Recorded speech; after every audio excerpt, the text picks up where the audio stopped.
Welcome to the Workbench. I'm Doug. Today I'd like to talk to you a little bit about the advantages and a few tips of the beautiful 10-spool embroidery thread stand.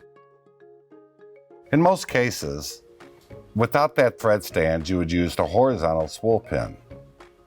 And there are some particular threads that may have a specific twist that may not give you a smooth pull off of that thread when you're coming off of that spool stand.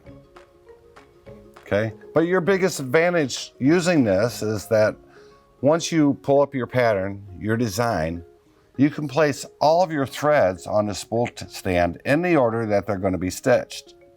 That way you don't have to swap them out. The other benefit is that on this spool stand, when you pull your thread, it's coming upright. So it gives you a very, very nice pull off of your thread to make it more consistent. Okay, now when you're using this or the 2-spool adapter that comes with the machine, you always want to come from the thread guide on top and position it into the thread guide here that's originally designated for bobbin winding.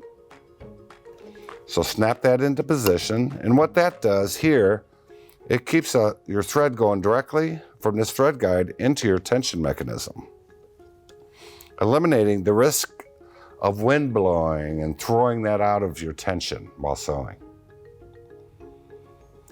Okay, so you might want to consider this for your bigger embroidery projects. It'll save you a lot of time and give you a much better result.